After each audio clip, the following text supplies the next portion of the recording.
సొంతింటి కల నెరవేరిందన్న ఆనందం ఆమెకు ఎక్కువసేపు నిలవలేదు. జగన్ ప్రభుత్వంలో సంక్షేమాలు తమ జీవితాల్లో వెలుగులు నింపాయన్న ఒకే ఒక్క మాట ఆమెను అందరికీ దూరం చేసింది. ట్రోలింగ్, క్యారెక్టర్ అసాసినేషన్తో ఆమెను ఐటీడీపీ సోషల్ సైకోలు మృగాళ్లుగా వెంటాడారు. ఆమె మరణం చూసేంత వరకు వెంటాడుతూనే ఉన్నారు. ఈ ఘటనతో ఐటీడీపీ సోషల్ మీడియా వికృత రూపం మరోసారి బట్టబయలైంది. అక్కడ సోషల్ మీడియా ముసుగులో సైకోలు పనిచేస్తుంటారు. వీరందరినీ పెంచి పోషించేది ఎర్రబుక్కు లోకేష్ నాయుడు. గీతాంజలి అనే మహిళ తన సొంతింటి కల నెరవేరిందంటూ ఆనందంతో సీఎం జగన్ను పొగడటం ఆమె పాలిట శాపమైంది. టీడీపీ సోషల్ మీడియా సైకోలు ఒక్కసారిగా విరుచుకుపడ్డారు, వెంటాడి వేధించారు, అసభ్యకరమైన మాటలతో దూషించారు, ఆమె మనసును గాయపరిచారు. ఆమె ఇద్దరు ఆడపిల్లల్ని సైతం సోషల్ మీడియాకు లాగారు. ప్రతి క్షణం నరకం చూపించారు. ఆమె గుండె తట్టుకోలేకపోయింది. ఆ ట్రోలింగ్ భరించలేకపోయింది. భర్తకు కూడా చెప్పుకోలేకపోయింది. చివరకు ఈ లోకాన్నే విడిచి వెళ్ళిపోయింది. ఆమె చిరునవ్వును శాశ్వతంగా దూరం చేసిన ఈ పాపంలో చంద్రబాబుకు భాగం ఉందా లేదా, లోకేష్కు భాగం ఉందా లేదా? చంద్రబాబును, లోకేష్ను భుజాలపై మోసే ఈనాడు, ఆంధ్రజ్యోతికి ఈ వార్త ఎందుకు కనిపించలేదు? అసలు గీతాంజలి ఆత్మహత్య పాపం ఎవరిది? ఐటీడీపీ సోషల్ మీడియా సోషల్ టెర్రరిస్టుల ఫ్యాక్టరీనా? సీఎం జగన్కు, సీఎం జగన్ ప్రభుత్వానికి అనుకూలంగా ఎవరు మాట్లాడినా వారికి ఇదే గతి పడుతుందని ఈ సమాజాన్ని హెచ్చరించాలని అనుకున్నారా? ఇప్పటి వరకు 74 ఏళ్ల చంద్రబాబు ఎందుకు స్పందించలేదు? సరిగ్గా వారం క్రితం నేను చూసిన వీడియో సార్ అది. నేను మామూలుగా సోషల్ మీడియాలో ఆ వీడియో చూశాను. ఈరోజు ఆ చిరునవ్వు లేదు. కారణం టీడీపీ సోషల్ మీడియా. నాకు జగనన్న ఇల్లు ఇచ్చారు, ఇంటి స్థలం ఇచ్చారు, సంక్షేమ పథకాలు అందేని చెప్పినందుకు వెంటాడి వెంటాడి కుటుంబాన్ని సైతం వీధిలోకి లాగి చివరకు ఆమె ఆత్మహత్యకు పాల్పడేంత వరకు ఆమెను వెంటాడారు. ఏంటి సార్ ఇది? టీడీపీ సోషల్ మీడియా ఇంత వికృత రూపం దాల్చింది. ఈశ్వర్, ఆంధ్రప్రదేశ్ విడిపోయాక, ఆంధ్ర వచ్చాక ఆంధ్రాలో కొత్త కొత్త బూతులు ప్రవేశపెట్టింది చంద్రబాబు నాయుడు. ఫస్ట్ సైకో 2019లో. సైకో ఎవరు? సైకో జగన్మోహన్ రెడ్డి. ఎందుకంటే ఇతను ఆల్రెడీ దగ్గరగా 1% ఓటుతో దగ్గరికి వచ్చాడు. వీడు మళ్ళీ ఎలక్షన్కి వస్తే మనకు ప్రాబ్లం అవుతుందని చెప్పేసి అతన్ని ఎలా తిట్టారంటే జగన్మోహన్ రెడ్డిని ఏ దొంగను కూడా, ఏ ఉరిశిక్ష వేశాడని కూడా తిట్లా. First psycho psycho psycho. Nara Chandrababu psycho అంటాడు, వాడి కొడుకు లోకేష్ సైకో అంటాడు జగన్మోహన్ రెడ్డిని. అది దానికేం బాధపట్ల జగన్మోహన్ రెడ్డి. బాధపట్లేదేంటి? వీడు మన సైకో అన్నా అరే ఇంకేదో కొత్తది క్రియేట్ చేయాలి. మళ్ళీ కొత్తగా ఏం క్రియేట్ చేశాడంటే చంద్రబాబు నాయుడు వాడి కొడుకు బోషడికే పబ్లిక్గా ఎవరిని? ముఖ్యమంత్రి జగన్మోహన్ రెడ్డి గారిని, విజయలక్ష్మి అమ్మగారి కొడుకుని. బోషడికే అంటే ఏంటి? నేను చెబుతున్నా, ఆడవాళ్ళకి తెలియాలి. బోషడికే ఏంటంటే వేసకి పుట్టినవాడు, లంజకి పుట్టినవాడు. సారీ టు సే యు, పబ్లిక్కి మాటలు తెలుసు, వాళ్ళకి చెప్పాలి. మీరు దాచుకోవద్దు. ఆడవాళ్ళకి ఏం తెలుస్తుంది? ఏమవుతుంది అంటే ఇది అవుతుందమ్మా. ఇలా బూతులు. ముఖ్యమంత్రిని జగన్మోహన్ రెడ్డిని బోషడికే అనిపించాడు దుర్మార్గుడైన చంద్రబాబు నాయుడు. వాడికి రాక్షసుడు పుట్టాడు. ఆ రాక్షసుడు పేరు నారా లోకేష్. వాడు కూడా బోషడికే. వీళ్ళిద్దరు నమ్మి ఇంకోడు దొంగపోతూ వాడు రేయ్ బోషడికే. ఇది పెద్ద గొడవ అవుతుందని తెలిసి వాళ్ళు బోషడికే అంటే తప్పేం కాదే అని మా ఖమ్మం మీడియా అంతా చెప్తా ఉంది. నేనంటాను బోషడికే అంటే తప్పు కదా. అప్పుడు నేను అనొచ్చా రే బోషడికే చంద్రబాబు? నేను అనొచ్చా? ఎందుకులేండి. అరే లోకేష్ బోషడికే వాళ్ళు విద్యుత్ కోల్పోయారో లేకపోతే వాళ్లే సైకోలుగా మారారో గానీ వాళ్ళని మళ్ళీ ఎందుకు అనడం? కాదు ఈశ్వర్, నన్ను మాట్లాడివ్వు. నన్ను మాట్లాడకుండా ఉంచు. మాకు నన్ను మాట్లాడిస్తే ఆడపడుచులకి నేను బాగా అర్థం అవుతా. వాడు ఏమైనా తిడతాడు జగన్మోహన్ రెడ్డిని. ఆ చంద్రబాబు అనే వాడిని ఎవ్వడు ఏమనకూడదు. ఎగ్జాంపుల్ చెప్తా. నరేంద్ర మోడీ భారతదేశ ప్రధాని, ఆనెస్ట్ ఫెలో, టాలెస్ట్ ఫెలో, చాలా నిజాయితీపరుడు. అతను భారతదేశంలో ఒకే ఒక్క రాజకీయ నాయకుడిని అవినీతిపరుడు అని తిట్టాడు. ఎవరా అవినీతి పరుడు అంటే మా కమ్మ నాయకుడు, మా కమ్మళ్ళు ప్రేమించే అతి ముఖ్య నాయకుడు నారా చంద్రబాబు నాయుడు. నారా చంద్రబాబు నాయుడు యూ టెరమ్ హై, నారా చంద్రబాబు నాయుడు పోలవరం ఏటీఎం హై, ఎంత వస్తే అంత పిండుకుంటాడు డబ్బులు హై అని అతను భారతదేశం గురించి అవినీతి గురించే మాట్లాడాడు. చంద్రబాబు అవినీతి గురించి మాట్లాడితే చంద్రబాబు ఏం మాట్లాడాడు తెలుసా ఈశ్వర్? పర్సనల్గా ఎలా అయితే గీతాంజలిని పర్సనల్గా తిట్టి చంపారో అదే పర్సనల్గా మోడీని ఏంటి, అరే మోడీ కేడి నీకు పెళ్ళాం లేదు, నాకు పెళ్ళాం ఉంది, నా కొడుకున్నాడు నీ కొడుకు లేదు, నీదేం బతుకురా? అరే అవినీతి అన్నానికి మోడీ గారి భార్యకి మోడీ గారి బిడ్డకి ఏమిటి సార్ సంబంధం ఈశ్వర్? నువ్వే చెప్పు, సంబంధం ఉందా? లేదు. నువ్వేమనాలి? నేను అవినీతి పరుడు కాదు, ప్రూవ్ చేయి, రాజకీయాలు వదిలేసి వెళ్ళిపోతా. అలా ఎందుకంటాడు? తిన్నాడు కాబట్టి. అలాంటి మోడీని కూడా వ్యక్తిగతంగా తిట్టాడు అంటే మోడీ కూడా ఆత్మహత్య చేసుకోవాలి. సరే, రాజకీయ ప్రత్యర్థులు అంత స్థాయిలో జగన్మోహన్ రెడ్డి గారు, ప్రధాని మోడీ గారు రాజకీయ ప్రత్యర్థులు కూడా ఆ స్థాయిలో, కానీ ఈ స్థాయికి ఇక్కడ ఒక సామాన్యమైనటువంటి మహిళ, ఒక పేదింటి మధ్యతరగతి మహిళ, చిన్న ఆనందం, సొంత ఇల్లు లభించింది, ఇంటి పట్టా వచ్చింది, నేను సొంత ఇల్లు కట్టుకోబోతున్నాను, నాకంటూ ఒక ఇల్లు ఉందని ఓపెన్గా బహిరంగంగా ఒక మీడియాతో మాట్లాడుతూ చెప్పింది. ఇంత చిన్నవాళ్ళని కూడా వదిలిపెట్టరా సార్? ఇంత చిన్నవాళ్ళు అంటారేంటండి? పెద్దవాళ్ళు, నా భార్యను వదిలిపెట్టారా? ఏడుంచి మోడీని పర్సనల్గా తిట్టాడు కదా. ఇదే జబ్బు మా సినిమా హీరోకి వచ్చింది. మా సినిమా ఒక హీరో రాజకీయ పార్టీ పెట్టాడు, ఈ ప్రజల్ని బాగా సర్వీస్ చేయాలని చెప్పి రాజకీయ పార్టీ పెట్టాడు. నేను కూడా వెల్కమ్ చెప్పా. పెట్టిన తర్వాత ప్రశ్నిస్తా, ఎవరినైనా ప్రశ్నిస్తా అని అన్నాడు. ఎవరిని ప్రశ్నించకుండా ఒకే ఒక వ్యక్తిని ప్రశ్నిస్తున్నాడు. ప్రశ్నించటల్లా ఒకే ఒక వ్యక్తిని అమ్మనాభూతులు తిడుతున్నాడు. ఎవరిని? ఈ రాష్ట్ర ముఖ్యమంత్రిని, సిన్సియర్ చీఫ్ మినిస్టర్ని, జగన్మోహన్ రెడ్డిని. నిద్ర లెగిస్తే ఎక్కడ మన ఇది అది ఉంది కదా, మన రాజారెడ్డి గారు వాళ్ళ తాతగారిని తిట్టడం, పులివెందులు తిట్టడం, పులివెంద రౌడీలు తోసేస్తాం గీస్తాం అంటూ ఇన్ని రకాల బూతులు తిట్టాడు. ఓకే, అయినా జగన్ గారు ఏం మాట్లాడలా. ఆ తర్వాత సంబంధం లేని డయాస్లోకి వచ్చి సినిమా షూటింగ్లో ఫంక్షన్లకి అట్లాంటి వాటికి వచ్చి ఆడ కూడా వైసీపీ ఎమ్మెల్యేని ఒరే సన్నాసులారా, ఒరే వెధవల్లారా ఇల్లు తిడతా ఉంటే నాకు బాధేసింది. ఈశ్వర్, నువ్వు ప్రశ్నిస్తారన్నావు, నువ్వు ప్రశ్నించకుండా ఎందుకు సన్నాసులు బూతులు తిడుతున్నావు అని చెప్పి ఇతని గురించి నేను ప్రశ్నించాను. ఈశ్వర్, నా క్లిప్పింగ్ చూసుకో ఉంటుంది నెట్లో. ఒక్క మాట కూడా ఓయ్ అని కూడా అనలా. రెస్పెక్ట్గా రాజా నువ్వు ఇలా అన్నావు, మరి అలా తప్పు చేసావు కదా. ఒకప్పుడు నువ్వు హిందువుల్ని బాగా తిట్టావు, మరి ఇప్పుడు ముస్లింలు తిడుతున్నావేంటి, ఇంకోసారి ఇంకో రకంగా అన్నావు అని నేను క్వశ్చన్ చేసి దీనికి ఆన్సర్ చెప్పు రాజా అన్న. మా హీరో, పార్టీ పెట్టిన హీరో, అతనికి ఏమనాలి? ఇప్పుడు ఇవేం చూసావు నువ్వు? ఈ గీతాంజలి నా పెళ్ళాం ఎప్పుడో చచ్చిపోవాలి. ఎందుకులేండి అంత వింటాను, వినండి సార్. అంటే కాదు సార్, వినపోతే ఈ జనాలు ఆలోచించరు, ఈ జనాలు ఉడుగు రక్తం రాదు, చచ్చిపోతుంటారు జీవచ్ఛలాగా. Let me talk. ఎందుకు పిలిచావు నన్ను? నిజం చెప్పడానికి పిలిచావు, మరి నిజం చెప్పు. నువ్వు అబద్ధం చెప్తే ఎక్కడ గురి చచ్చిపోతా అన్నారు కదా. ఇలాగ అయితే అతను ఏమన్నాడు తెలుసు? ఆ హీరో నన్ను పోసాన్ని ప్రశ్నిస్తాడా?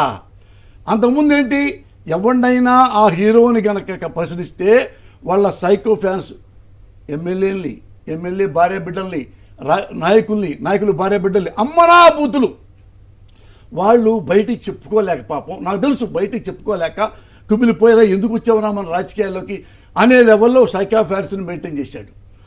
అలాగే పోసానికి కూడా పంపిస్తే వీడు కిందపై నోరు మూసుకుంటాడు, కాముగా ఉంటాడు, భయపడిపోతాడని చెప్పి నా మెసేజ్ నా సెల్ ఫోన్కి మెసేజ్లు ఈశ్వర్ నా భార్య గురించి, పోసాని నీ పెళ్ళాం నీ పిల్లం వదిలేండి, అయ్యో, అయ్యో. వినండి, మాట్లాడినివ్వండి. నా కాదు పిల్లం నా సార్. ఇష్టం. నా కాదు ప్రజలు సార్. వాళ్ళకి వాళ్ళు చెప్పాలి. అలాగే మాట్లాడతారు సార్. నేను కూడా బాధితుడిని, కానీ నేను ఎప్పుడు వెనకడుగు వేయలేదు. ఇంకేం చేయమంటారు? నిజాలు మాట్లాడటంలో నేను ఎప్పుడు ఒక నిమిషం, వెనకడుగు ఒక వేయలేదు. నిమిషం. నా కుటుంబాన్ని ఈశ్వర్, నన్ను కూడా ఈశ్వర్, చాలా భయంకరంగా ఉన్నాయి నాకు. ఒక నిమిషం మాడతా. అయితే మెల్లి క్వశ్చన్లు అయ్యి నేనేమంటానంటే, లేదు లేదు నారా చంద్రబాబు నాయుడు గారు అట్ట అనకూడదండి, సమాజం బాగుపడుతుంది. సరే తిట్టకండి, అదే అనమంటావా? చెప్పు. అదే అంట నేను కూడా. వాస్తవాలు మీరు మీ వాయిస్ నుంచి వాస్తవాలే రావాలని కోరుకుంటాను. కాదు వస్తాయి ఎప్పుడు అదే కావాలని కోరుకుంటాను. వద్దు, నీ కోరిక ఏంటంటే లోకేష్ నీ ఫ్రెండ్ అనుకుంటా. లోకేష్ బాబు గారు, ఈశ్వర్ గారు మీకు సపోర్ట్ చేస్తున్నారు, మిమ్మల్ని ఏం అనకూడదంట. మీరు ఎన్ని వేషాలు వేసినా, ఎన్ని అవినీతి పనులు చేసినా, గీతాంజలి అంటే అమ్మాయిని 100 మంది చంపుతున్నా, వసే గిసే అన్నా, ఎవరో లాయర్ లేడీ తహసీల్దార్ని చెప్పుతో కొట్టినా, మా ఈశ్వర్ అంటున్నాడు ఇంకా గాంధీవాదితను. అయ్యో, ఒక చెంప కొట్టాడు, రెండో చెంప కొట్టి చూపించి పోసాని. నేను I'm not kind of that person, let me talk. నా భార్యని ఎన్నో ఎన్నో ఎన్నో స్కై ఇస్ ద లిమిట్ అన్ని బూతులు తిట్టాడు. అన్నీ చూసుకున్నా. ఇది వినండి, సస్పెన్స్ చెప్తా. అనగానే నేను ఆలోచించా, నా భార్యను పిలిచా, బెడ్రూమ్లో ఇద్దరం కూర్చున్నాం. నీ గురించి, నా గురించి మా హీరో గొప్ప కాంప్లిమెంట్స్ పంపించాడు, విను అని సేమ్ యాజ్ ఇట్ ఈస్గా ఒక తప్పు లేకుండా మొత్తం నా భార్యకి చెప్తా ఉన్నా. ఎలా కూర్చుందన్న నా భార్య, తల్లి సాక్షి, కన్నీళ్ళు కూడా పెట్టుకోవాలి. అలా వింది. ఎన్ని బూతులు చెప్పా. స్కై తల్లి గీతాంజలికి తక్కువన్నా, గీతాంజలికి 1%. నా భార్యని స్కై ఇస్ ద లిమిట్. అప్పుడు నాకు ఏడుపు రాలా, ఇప్పుడు వస్తుంది నాకు ఏడుపు. నా భార్య కూడా చచ్చిపోయి ఉంటే గీతాంజలిలాగా నాకెవరు ఉంటారు? అప్పుడు అడవలా నేను, ఇప్పుడు నేను మాట్లాడుతుంటే నాకు ఏడుపు వచ్చింది. నా తల్లి సాక్షి చెప్తున్నా.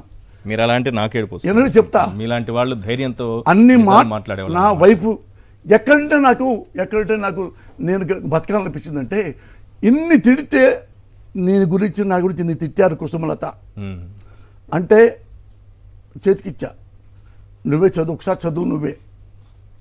అలా చూసుకుంది, ఒక 3 నిమిషాలు చూసుకుంది. ఈశ్వర్ చూసుకొని అది అక్కడ పెట్టి, ఒక్క నిమిషం ఉండండి అలా బయటికి వెళ్ళింది. నేను అనుకుంటాను బయటికి వెళ్ళి బాత్రూంలో ఏడుస్తుందేమో అనుకున్నా. ఎందుకు వెళ్ళింది నా వైఫ్, ఎప్పుడు నా చెప్పకుండా వెళ్ళలేదే అంటే, 2 టీ కప్పులు తీసుకొచ్చింది. ఇదిగో నీకు టీ, నాకు టీ, ఈ టీ తాగండి, కూల్ అవ్వండి అని నవ్వుతా టీ తాగుతుంది. ఆమె గుండె ధైర్యానికి హ్యాట్స్ ఆఫ్ సార్. ఇలాంటి వాళ్ళు ఉంటారు, ఇది వినాలి మీరు. ఇలాంటి వాళ్ళు ఉంటారు, ఇంటే ఎలా తట్టుకోగలుగుతారు? అదే నాకు ఇన్స్పిరేషన్. నా వైఫ్ నవ్వే నాకు ఇన్స్పిరేషన్. అప్పుడు అనుకున్నా, ఈ వెధవకి ఏదైతే దొంగచాటుగా నా తిట్టాన్ని పెట్టాడో, సైకోల్ని అమ్మాలకలు తిట్టించాడో, ఇదే వీడిని పబ్లిక్గా బుద్ధి చెప్పాలని చెప్పి పబ్లిక్గా ప్రెస్ మీట్ పెట్టా. మొత్తం 89 మంది ప్రెస్ మీట్ పెట్టి, ఏమైతే నా భార్యని వాడు తిట్టించాడో దాన్ని మొత్తం మళ్ళీ లైవ్ పెట్టి అరే సైకో ఫ్యాన్స్ హీరో, నేను చెప్తున్నా, నువ్వు ఎలా తిట్టావో అలాగే వాడిని తిట్టాను, వాడి పెళ్ళాన్ని తిట్టాను, వాడి కుటుంబాన్ని తిట్టాను, జైశకర్ని వైసా బర్ని ఇన్ని తిట్టా. ఇంకొకసారి అరే నా కొడక దమ్ముంటే ఫేస్ టు ఫేస్ రా, నువ్వు నేను చస్తాం. చూడండి లైవ్ అప్పట్లో వచ్చి, ఇంకొకసారి ఇదే ఫోన్ ఇట్టా పెట్టుకుంటా, ఇదే నెంబర్ పెట్టుకుంటా, నా కొడక ఇంకొక వర్డు ఇక్కడికి వస్తే నేనేం చేస్తాను నాకు తెలీదు, దమ్ముంటే నా కొడక మళ్ళీ దీన్ని పెట్టు. ఈ రోజు వరకు పెట్టలా. నేను అదే చెప్తున్నా, మహాతలులారా, జైసీ కర్ణి ఐసీవన్నీ ఏడవద్దు, చచ్చిపోవద్దు. నేను ఏడుస్తున్నా కాదు, నాకు అది ఆనంద బాష్పాలు. ప్రౌడ్ లైకర్సే my wife very conscious, very dare. ఉండండి డేర్. ఎందుకు చేసాలి, ఎందుకు చావాలి? ఏమన్నాడు తెలుసా శ్రీశ్రీ, దొంగల అసలే ఈ దరిద్రపు లోకంలో ఇలాంటి నా కొడుకులు ఉంటారు, ఇలాంటి నారా చంద్రబాబు ఉంటాడు, ఇలాంటి లోకేష్ ఉంటాడు, అలాంటి హీరో ఉంటాడు. ఇలాంటి హీరోలు ఉండేసి వాలంటీర్స్ని తల్లుల్ని దేవుళ్ళ దేవత లాంటిది నా కూతురు లాంటి వాళ్ళని పట్టుకొని ట్రాఫికింగ్ వ్యభిచారం అన్న వెధవలు కూడా ఇక్కడ ఉంటారు. You have to bear. మీరు ఉండండి. కన్నీళ్ళు మనకేనా? నా కొడుకులు ఉండవా? ఏంటమ్మా గీతాంజలి, ఎక్కడికి వెళ్ళావు? నాకు ఒక గంట ముందు చెప్పుంటే నిన్ను బతికించుకునేవాడిని. నీకేనా మా కన్నీళ్ళు ఉంది? వాడి కన్నీళ్ళు ఉండవా? వాడి పెళ్ళానికి కన్నీళ్ళు ఉండవా? వాడి అమ్మకి కన్నీళ్ళు ఉండవా? మనకేనా కన్నీళ్ళు ఉంటాయి? నువ్వెందుకు ఏడుస్తావు? ఇంత జగనన్న నీకు అన్నీ ఇస్తే, నీకు ఇల్లు ఇచ్చి పెన్షన్ ఇచ్చి అన్నీ నువ్వే చెప్పావు. అన్నీ ఇచ్చి అన్నీ తీసుకొని 2 బిడ్డలను వదిలేసి భర్తను వదిలేసి ఎవడి కోసమమ్మా, ఎవడి మీద కోపంతో చచ్చిపోయావు? ఎవరికో చచ్చిపోవాలండి? ఈ నా కొడుకుల కోసమా? నా కొడుకుల కన్నా డబ్బు మతం అడ్డంగా సంపాదించాడు నారా చంద్రబాబు నాయుడు. చూడండి, ఆ డబ్బులు విసిరేసి ఎన్టీ రామారావు దగ్గర ఉన్న ఎమ్మెల్యేలు కొన్నాడు. ఆ డబ్బు విసిరేసి వెన్నుపోటు పడిచి కబ్జా చేశాడు ముఖ్యమంత్రి పోస్టు. ఆ డబ్బులు విసిరేసి రామారావును చెప్పులతో కొట్టించాడు. ఆ డబ్బులు విసిరేసి జగన్ గారు కష్టపడి సంపాదించుకున్న 23 మంది ఎమ్మెల్యేలని డబ్బులతో కొనేశాడు. ఆ డబ్బులు విసిరేసేసి ఇతను బయట ఉంటే మన నష్టమని చెప్పి 1.5 years జగన్మోహన్ రెడ్డి జైల్లో పెట్టించాడు. ఆ డబ్బులే విసిరేసి ఈ సన్నాసి జైలుకి వెళ్ళి అన్ని కోట్లు విదజల్లి మళ్ళీ బయటకు వచ్చాడు. ఈ సన్నాసే 18 కేసుల పైన ఉంటే డబ్బులు విసిరేసేసి స్టేలు తెచ్చుకుంటున్నాడు. ఈ విధవే ఇదే డబ్బులు విసిరేసి కర్ణాటక వెళ్ళి బీజేపీ ఓడించడానికి కాంగ్రెస్ డబ్బులు విసిరేశాడు. ఈ విధవే మోడీని ఓడించడానికి కాంగ్రెస్ దగ్గరికి వెళ్ళి, సోనియా దగ్గరికి వెళ్ళి, రాహుల్ గాంధీ దగ్గరికి వెళ్ళి చేయి వాటేసుకొని మోడీని కూడా ఓడించడానికి అంత డబ్బులు ఈ డబ్బులు వేస్ట్ చేశాడు. అయితే దురదృష్టం ఏంటంటే, ఇంత చేస్తున్నా ఈ మ్యాస్కరేడ్కి అంటే మేకవన్ని పులికి ఏం సిగ్గు లేకుండా పోయింది బీజేపీకి. ఆఫ్టర్ ఆల్ 4-5 ఎంపీల కోసం ఎలాంటి గొప్ప లీడరు మోడీ, అలాంటి వాడిని పర్సనల్గా అమ్మలక్కలు తిరిగితే వీడి కాళ్ళే పట్టుకొని ఈ అవినీతి పరుణ్ణి మళ్ళీ ఆంధ్రప్రదేశ్ మీదకి, ఈ అవినీతి పరుడే మీకు ముఖ్యమంత్రి, చావండి ఆంధ్రప్రదేశ్ ప్రజలారా అని పెడతాడు ఆ బీజేపీ నాయకుడు. ఏ డబ్బు గురించి మీరు చెప్పారో అదే డబ్బుతో ఐటీడీపీ ఒక సోషల్ మీడియా, దీంట్లో కొన్ని వేల మంది ఉంటారు. వాళ్ళందరికీ నెల నెల జీతాలు, ఎన్ని పోస్టులు పెట్టారు, ఎంత రీచ్ అయిందనే దాన్ని బట్టి వాళ్ళకి జీతాలు ఉంటాయి. నేను అదే అంటున్నానన్నా, అదే మదం డబ్బు, అదే మదంతో ఈ డబ్బులు మదంతో లోకేష్ గారు ఏం చేసి చెప్పమంటారా? వాడికి ఎంత బలుపంటే, ఎందుకంటున్నానండి బలుపంటే, ఇతన్ని నేను కోపంతోనో ఆవేశంతోనో నాకు తెలియకు మెంటల్ ఎక్కేసి నేను చంద్రబాబు నాయుడు వాడు అంటల్లా. ఎందుకంటున్నాను వాడు అంటే, జగన్మోహన్ రెడ్డికి అటెండ్ మర్డర్ కేసు చేస్తే, ఎవడో కత్తితో పొడిస్తే, పక్కడు ఎవడో కాపాడితే జగన్మోహన్ రెడ్డిని ఆయన హైదరాబాద్ వెళ్ళిపోయి అదే రక్తం చొక్కాతో హాస్పిటల్కి వెళ్ళి ఆడ చూపించుకొని విషయం కట్టేలా చూపించుకొని ఇంటికి వెళ్తే, ఇక్కడ కూర్చున్న ఈ వెధవ నారా చంద్రబాబు నాయుడు వాడు ఇంటికి వెళ్ళిపోయాడు, వాడు హాస్పిటల్కి వెళ్ళడా.